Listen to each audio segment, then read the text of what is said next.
Hola, muy buenas tardes, bienvenidos a otra clase de la unidad curricular de Relaciones Internacionales. Seguimos con la unidad 1 relacionada a los paradigmas, teorías y escuelas que intentan comprender a las relaciones internacionales. En esta oportunidad vamos a tratar el pensamiento de Samuel Huntington.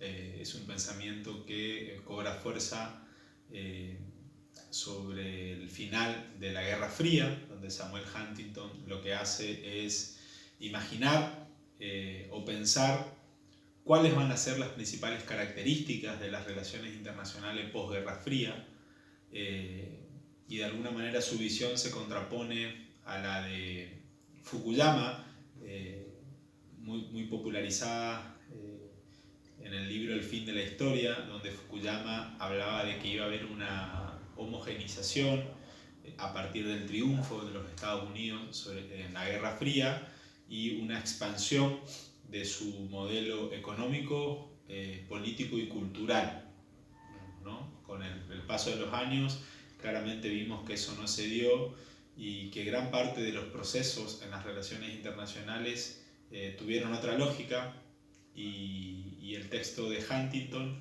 es muy claro para comprenderlo, si bien son discutibles algunos de los aspectos de su teoría, pero vale la pena analizarlos porque gran parte de sus argumentos lo podemos apreciar en la realidad.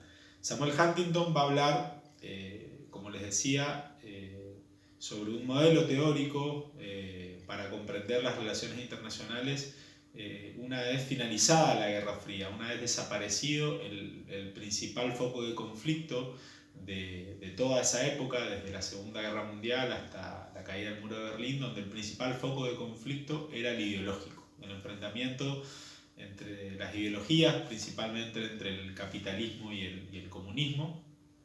Y Huntington va a decir de que la fuente predominante de los conflictos finalizada la Guerra Fría van a ser los conflictos culturales, ya no conflictos económicos o ideológicos, sino que la fuente de los conflictos va a radicar en las diferencias culturales que se dan entre grupos de países que él va a denominar civilizaciones, ¿no? Los choques, los enfrentamientos van a ser enfrentamientos entre las distintas civilizaciones que tenemos en las relaciones internacionales en el planeta. Huntington va a decir que no desaparecen los anteriores conflictos, ¿sí? Los ideológicos, los económicos, pero que el principal foco o los principales conflictos se van a dar entre las diferentes civilizaciones.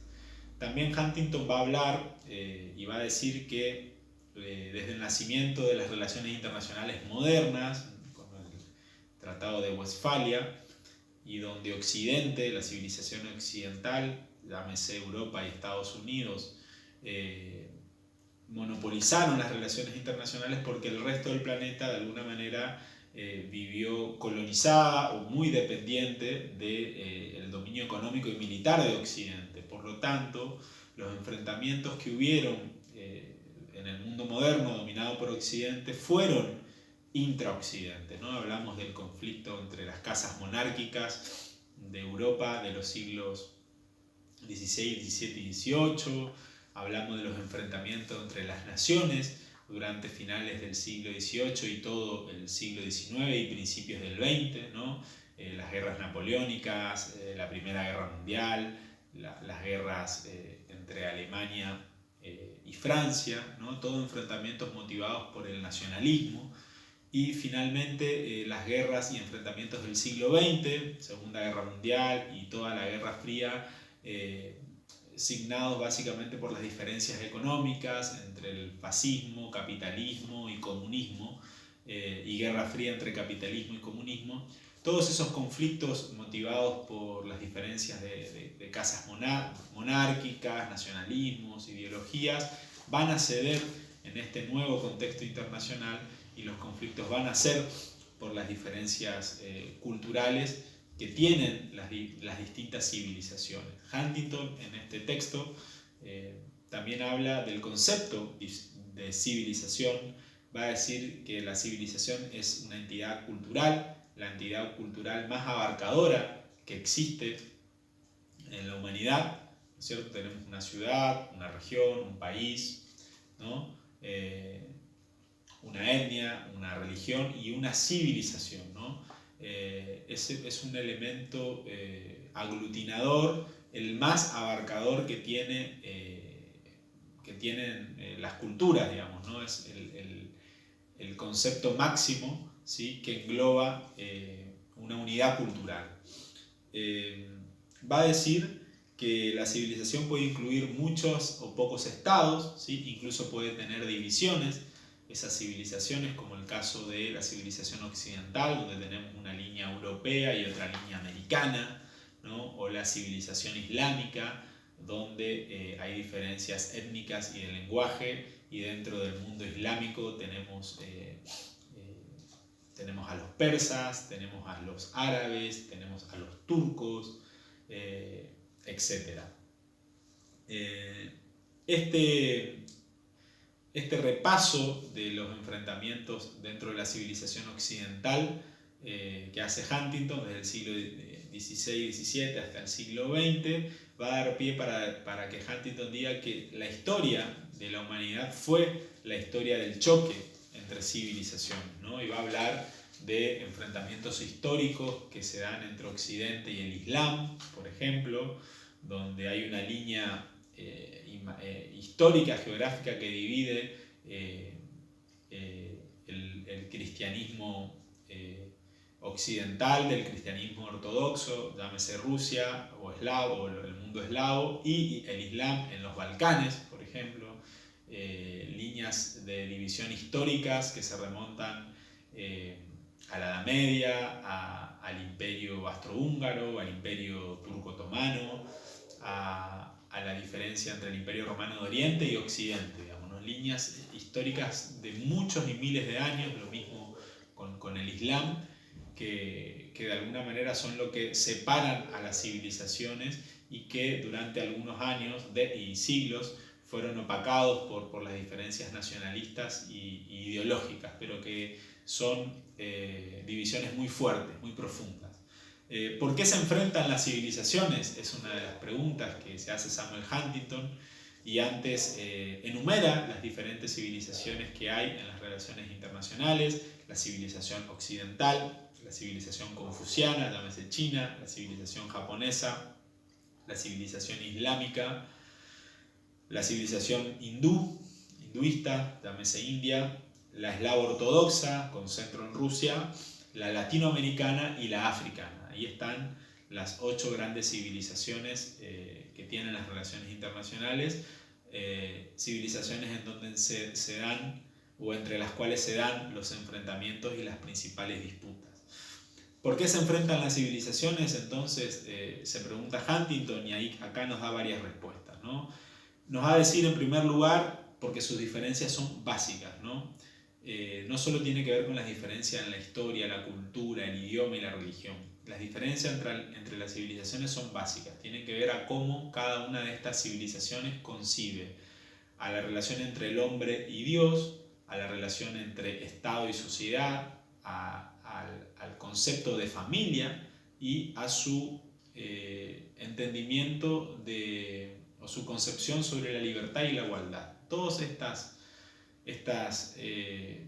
cuestiones son diametralmente abordadas de manera diametralmente opuestas por las civilizaciones, ¿no? Son diferencias en cuestiones básicas, como mencionabas. La segunda razón por la cual se enfrentan las civilizaciones tiene que ver con que, al haber más interacción entre los países y entre las civilizaciones producto de la globalización, las civilizaciones adquieren en estos tiempos, o después de la Guerra Fría y en la actualidad, una mayor conciencia de sí mismas, digamos, ¿no? Al verse enfrentadas al interactuar más con otras civilizaciones, las personas se dan cuenta de las características propias, ¿sí? Y diferenciales de su civilización.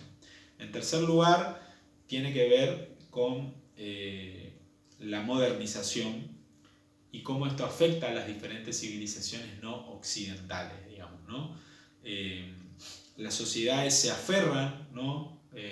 Una vez que se sienten invadidas o afectadas por la modernización occidental, se aferran a cuestiones locales y religiosas, digamos, ¿no? Y se da un auge y un renacimiento de movimientos vinculados a religiones locales, digamos, ¿no? Y las personas se aferran mucho a estas creencias y nacen en contra de las creencias motorizadas por la cultura, la cultura occidental. En cuarto lugar, se produce lo que llama Huntington una indigenización de las élites de los países no occidentales, digamos, y esto es un proceso dual que va a decir Huntington que se produce a medida que avanza la globalización occidental. En las zonas no occidentales, las élites, que si bien se incorporan a la globalización económica, se vuelcan, ¿sí?, hacia sus raíces religiosas, étnicas y culturales locales, digamos, ¿no?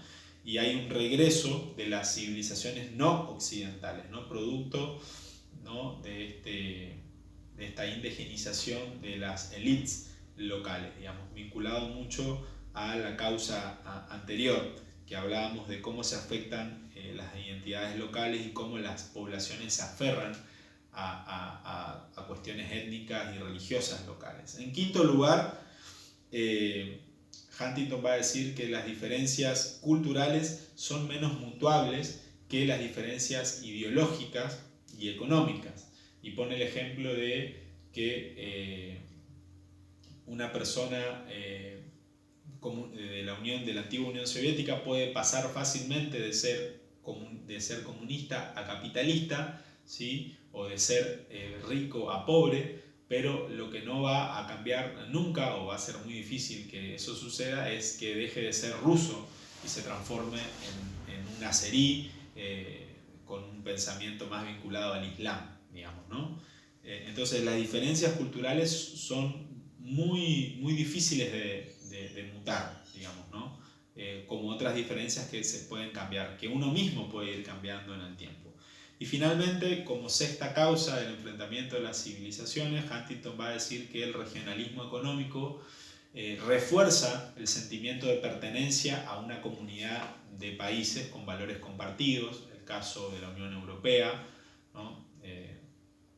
Es el más gráfico, y cómo países de otras culturas les cuesta ingresar o no se da cabida a países de otras culturas dentro de la Unión Europea. Como decíamos, Huntington habla de líneas de fractura entre civilizaciones, son líneas de división milenarias que no tienen que ver con algo coyuntural, sino que estuvieron tapadas por otras disputas propias de Occidente que se extendieron al resto del mundo, pero ahora con el fin de la Guerra Fría y con la consolidación de estados nacionales en regiones no occidentales que antes eran colonia, resurgen estos enfrentamientos milenarios de la historia de la humanidad. Huntington va a hablar de que hay un síndrome de país hermano, y esto favorece el reagrupamiento de civilizaciones porque los países y los estados y sus líderes prefieren hacer acuerdos e integrarse con países de las mismas características culturales, digamos, ¿no? Los latinoamericanos en general prefieren integrarse con países de similares características porque tienen el mismo idioma, las mismas creencias. Lo mismo con los países occidentales, africanos, ¿no? Esto se da el síndrome de país hermano, de aliarse e integrarse al que es parecido a nosotros, ¿sí?, y no de integrarse con alguien que es muy distinto. Huntington, para ir cerrando, va a hablar de que el mundo post-Guerra Fría se va a dar de alguna manera, él lo va a llamar de un mundo en donde Occidente se enfrenta al resto de las civilizaciones que estuvieron postergadas o dominadas o colonizadas por Occidente en los últimos 300 años, digamos, ¿no? Occidente, comandado por Estados Unidos, fue de alguna manera el vencedor de la Guerra Fría, y todos sus valores se expandieron en el mundo, sobre todo el capitalismo y la globalización.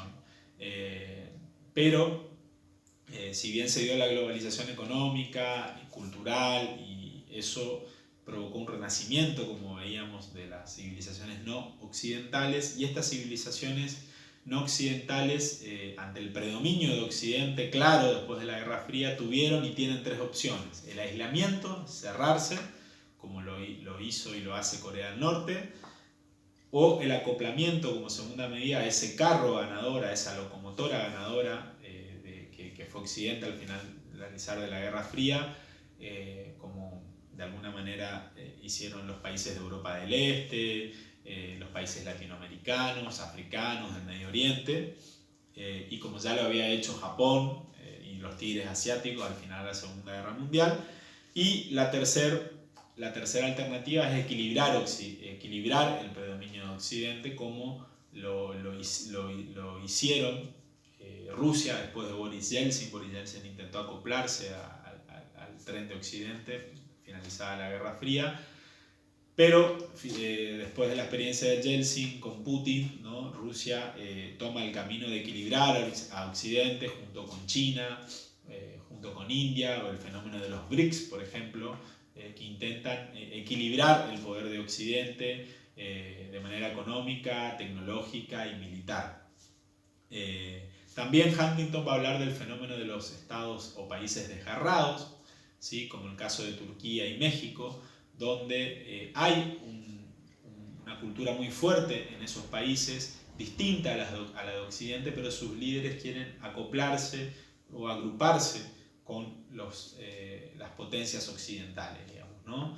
Y para que esto sea exitoso, va a decir el autor, tiene que darse tres características: que haya un convencimiento de los líderes de acoplarse al mundo occidental, que la población acepte esa idea, y que la potencia receptora acepte al converso, como le llama Huntington, cosa que sucedió en parte con México y cuesta mucho que suceda con Turquía, digamos, ¿no? Finalmente, Huntington va a decir que Occidente previene que surjan poderes contrahegemónicos o poderes que puedan opacar la hegemonía occidental. Por eso siempre está tratando de evitar que proliferen las armas nucleares por fuera de sus zonas de influencia, a pesar de que China, Rusia, India y Pakistán ya poseen, digamos, pero es uno de los objetivos de Occidente, de evitar que surja un contrapoder que afecte los intereses que, bueno, hasta finalizado el siglo XX lo tenía asegurado. Hoy ya se está rediscutiendo mucho la unipolaridad y el contrapoder que claramente ya tiene China, pero bueno, lo importante es esta idea de que la principal causa de los conflictos post-Guerra Fría, según Huntington, escribiendo en la década del 90, iban a ser y son el choque entre las civilizaciones. Espero que les haya servido el material, la charla, el análisis del texto, y seguimos en contacto de manera virtual y presencial.